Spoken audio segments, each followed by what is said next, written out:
خط الستة. لغط كبير بيقدمه كولر في الماتشات الأخيرة.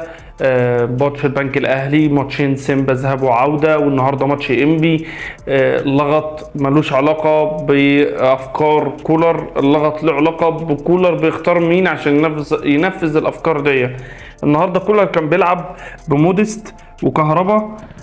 في ناس كتير هتقول لك لا كهربا كان بيلعب جناح، لا كهربا كان بيلعب مهاجم تاني، وده بان في الجونين اللي جابهم كهربا، الاتنين من جوه ال 18، الاتنين بتصويبات من جوه شبه الستة ياردة. فاحنا بنتكلم في اتنين مهاجمين. كولر اخطأ في ان هو اختار اتنين لعيبه بيلعبوا تحتيهم، واحد زي طاهر لا يصلح للاهلي، وواحد زي قفشه اللي قلنا مرارا وتكرارا ان قفشه وجوده في الاهلي مرتبط بالاهداف اللي بيجيبها في الزمالك، اهداف قليله جدا. يعني كمان ان انت تحطه كمان كجناح، فانت بتقتل